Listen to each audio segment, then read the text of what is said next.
وہ شرارت سے کہتا اسے اور ڈرا رہا تھا۔ میں یہاں سے بھاگ جاؤں گی۔ شاہ کا دل کیا وہ ہنسے، لیکن اس نے ہنسی ضبط کی۔ ایسے ہی بھاگ جاؤ گی؟ میں تمہیں بھاگنے ہی نہیں دوں گا، تمہیں بیٹ سے باندھ دوں گا۔ لاج کا دم سوچ کر ہی نکل رہا تھا۔ میں بہت روؤں گی، میں رونے بھی نہیں دوں گا۔ اس نے اپنا رخ لاج کی جانب کیا۔ تم مجبور ہو کر مجھے خود کے قریب آنے کا کہو گی، پھر جب ہم خود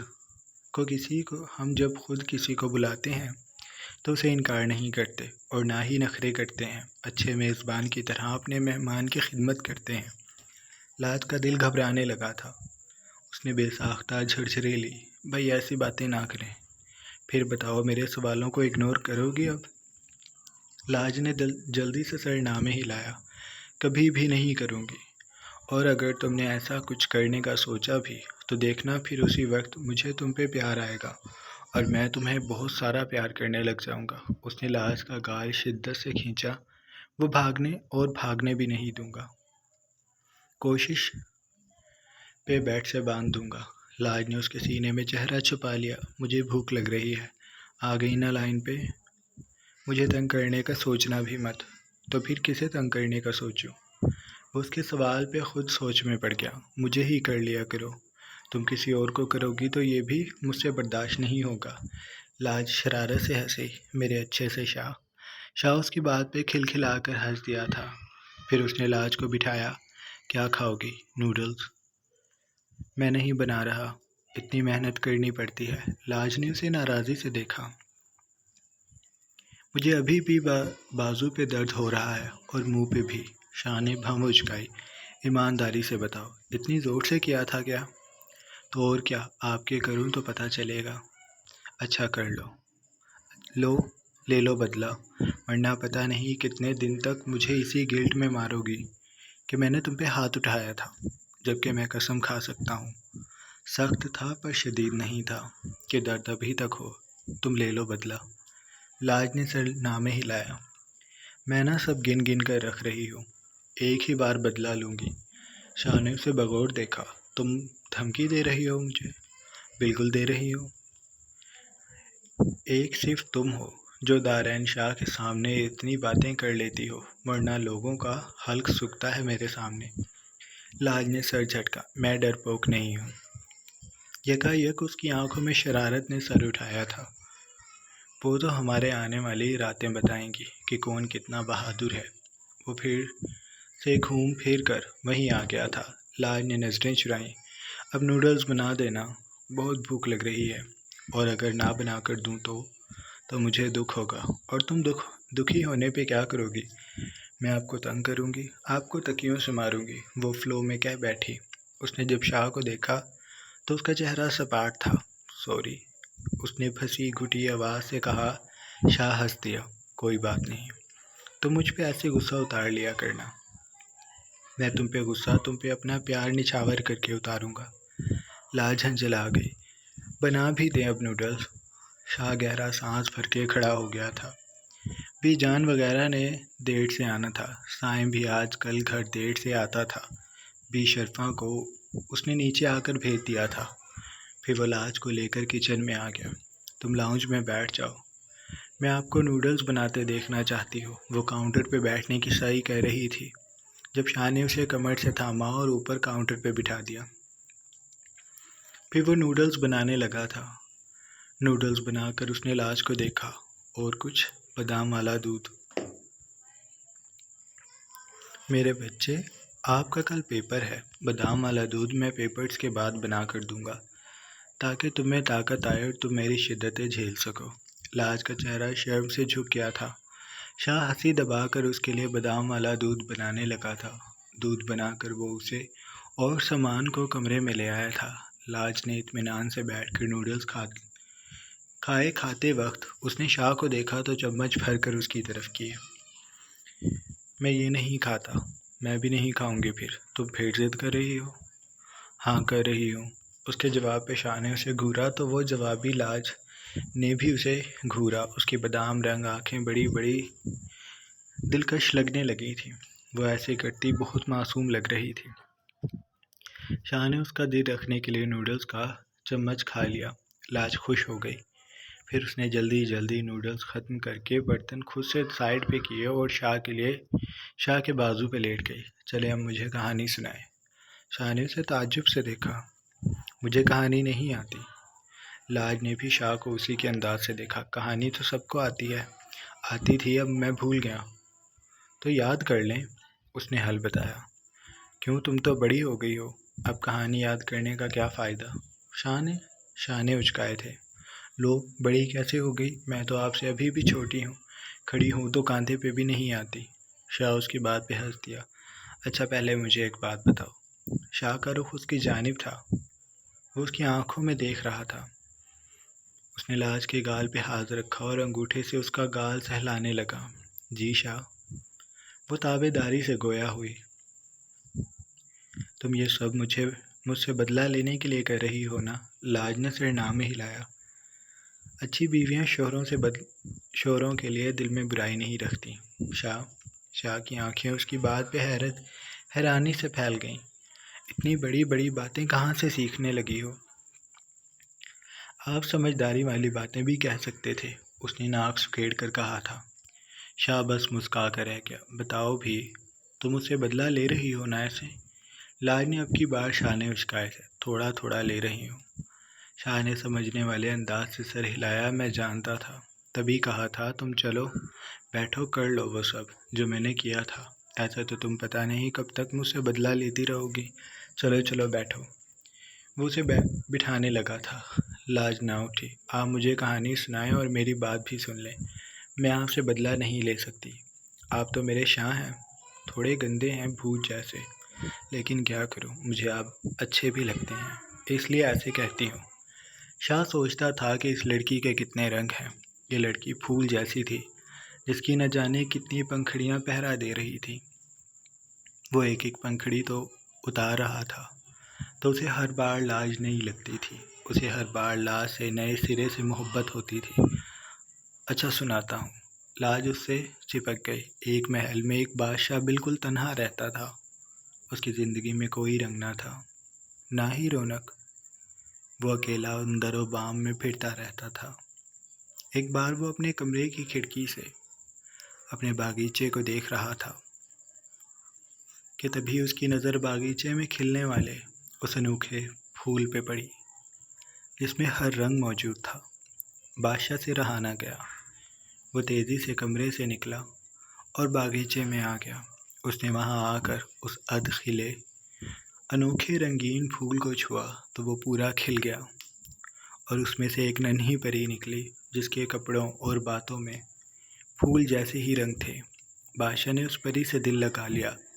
جوڑ تو نہ تھا، لیکن محبت جوڑ تھوڑی دیکھتی ہے۔ محبت تو تنہائی میں وہ واحد روشنی ہوتی ہے جو چاہے ملنے کی امید ہو یا نہ ہو، لیکن اس کے پیچھے بھاگا لازمی جاتا ہے۔ بادشاہ بھی اس روشنی کا تعاقب کرنے لگا اور اس نے اس ننھی پری سے دل لگا لیا۔ وہ پری اس کے ویران محل میں رونق بن کر آ گئی تھی۔ پھر بادشاہ جب بھی اپنی سلطنت سے واپس آتا تو اس کے پاس کرنے کے لیے کچھ نہ کچھ لازمی ہوتا تھا۔ پری بہت شرارتی تھی، وہ بادشاہ کو بہت تنگ کرتی تھی، لیکن بادشاہ کو اس کی ہر ادا سے پیار ہونے لگا، اور اب بادشاہ اس موڑ پہ ہے جہاں سے واپسی اکیلے ممکن نہیں ہوتی۔ اسے اب بس پری کے ساتھ رہنا ہے، کیونکہ بادشاہ کو پری سے بے پناہ محبت ہو گئی ہے۔ اس کی کہانی مکمل ہو گئی تھی۔ وہ خود اتنا موہ تھا کہ لاج کے بالوں میں ہاتھ چلاتے اس نے ایک بھی بار اس کی جانب نہ دیکھا تھا۔ وہ اب جب اس نے لاج کو دیکھا تو مسکا دیا۔ اس کی پری سو چکی تھی۔ پتہ نہیں اس نے بادشاہ کی محبت کی شدت اور بے بسی سنی تھی یا نہیں۔ شاہ کی پوری رات پھر یہی سوچنے میں بیت جاتی، اگر اسے نیند اپنے حصار میں نہ لے لیتی۔ اب جب اس نے اس پری کو دیکھا تو اسے رات کی رنگینی پھر سے یاد آ گئی۔ اس نے دیوار اویز کھڑی پہ نظر دوڑائی تو اس نے لاج کو دھیرے سے پکارا۔ لاج، صبح ہو گئی، آج بس آخری پیپر ہے، اٹھ جاؤ۔ اس کا یہ کہنا تھا کہ لاج کی آنکھیں پٹ سے کھلیں۔ کیا مجھے دیر ہو گئی ہے؟ وہ ہڑبڑا کر بیٹھ گئی۔ نہیں، ایسا نہیں ہوا، ابھی تو وقت ہے۔ لاج نے سکون کا سانس لیا تھا۔ میں تیار ہو جاتی ہوں۔ وہ بیڈ سے اٹھنے لگی، اس کے انداز میں عجلت تھی۔ شاہ نے اس کا بازو پکڑا۔ بیٹھو ایک بار۔ اس نے اٹھ کر اس کے پیٹ سے کمبل نکالا جو الجھا ہوا تھا، پھر اس نے لاج کو جانے کا اشارہ کیا۔ شکریہ، وہ کہہ کر بھاگی۔ آرام سے، اس نے عقب سے کہا تھا۔ آرام سے کیا؟ تو پیپر نہیں دے سکوں گی۔ وہ کپڑے بدل کر آ گئی تھی۔ بال بناتے اس نے کہا تھا۔ شاہ نیم دراز ہو کر بیڈ کراؤن سے کمر ٹکا کر بیٹھ گیا تھا۔ اس نے سینے پہ ہاتھ باندھ لیے تھے۔ شاہ، آپ کو بال بنانے آتے ہیں؟ ہیں؟ اسے سمجھ نہ آئی۔ بال بال، اس نے اپنے بال دکھائے۔ ان کا کہہ رہی ہوں۔ بال بنانے آتے ہیں؟ شاہ نے سر نہ میں ہلا دیا۔ لاج نے سر پہ ہاتھ مارا۔ کچھ نہیں آتا آپ کو بھی؟ شکر ہے آپ لڑکی نہیں ہیں، ورنہ آپ کا شوہر آپ پہ بہت غصہ کرتا۔ شاہ کی بھویں بے ساختہ اوپر اٹھ گئیں۔ لاج جلدی جلدی بال بنا رہی تھی۔ شاہ اٹھا، اپنی شرٹ درست کر کے اس کے عقب میں آ کر اس نے لاج کے دونوں ہاتھ تھام کر اس کے ہاتھ سے کنگھا لے کر رکھا۔ میری بیوی کو بھی تو کچھ نہیں آتا، میں تو غصہ نہیں کرتا۔ لاج کی پلکیں لرزنے لگیں۔ شاہ اسے دلچسپی سے دیکھنے لگا تھا۔ ہاں تو آپ شاہ ہیں نا، اس لیے آپ تو بہت اچھے ہیں۔ وہ میں نے آپ کو بتایا تھا نا کہ سمجھدار دولہا والی بات، تو اسی وجہ سے تو ہماری شادی ہوئی ہے۔ وہ بے ربطگی سے بول رہی تھی۔ شاہ نے اس کے کاندھے پہ ہاتھ جما لیے تھے۔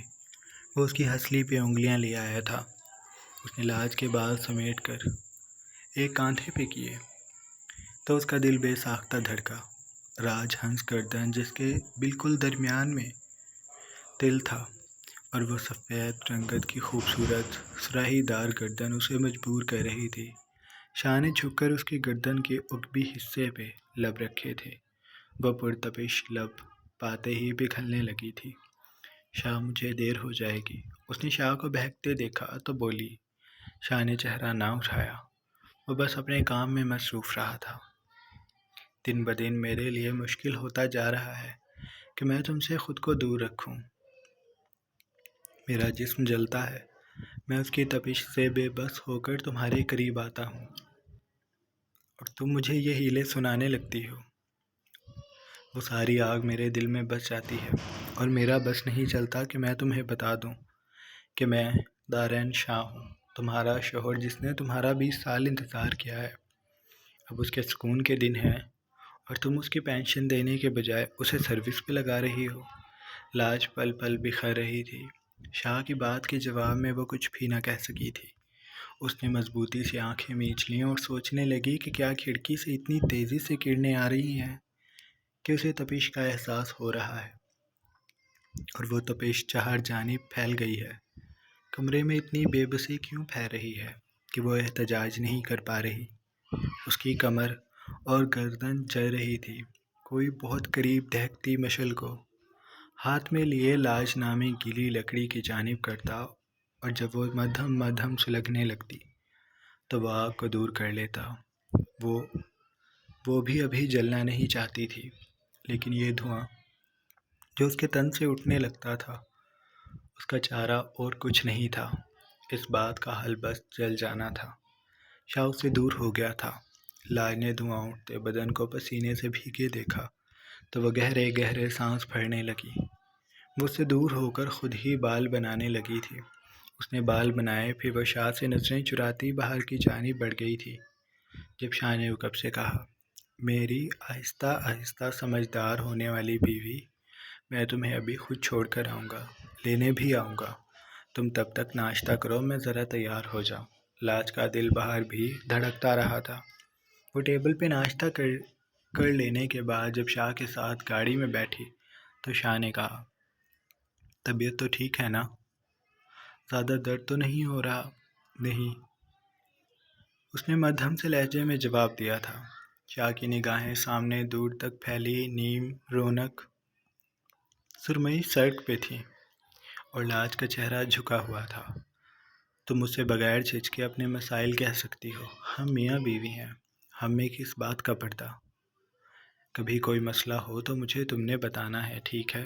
اس کا لہجہ سوالیہ تھا۔ لاج نے سر ہلا دیا۔ میں ایسا ہی کروں گی۔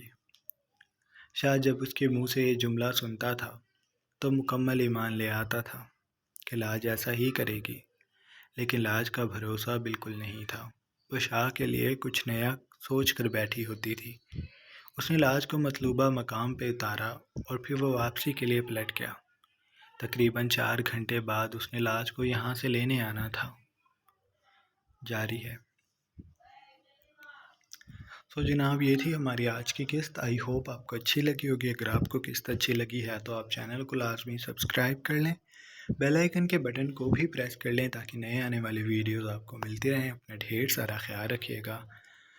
بہت جلد نئی قسط کے ساتھ حاضر ہوں گے۔ اللہ حافظ۔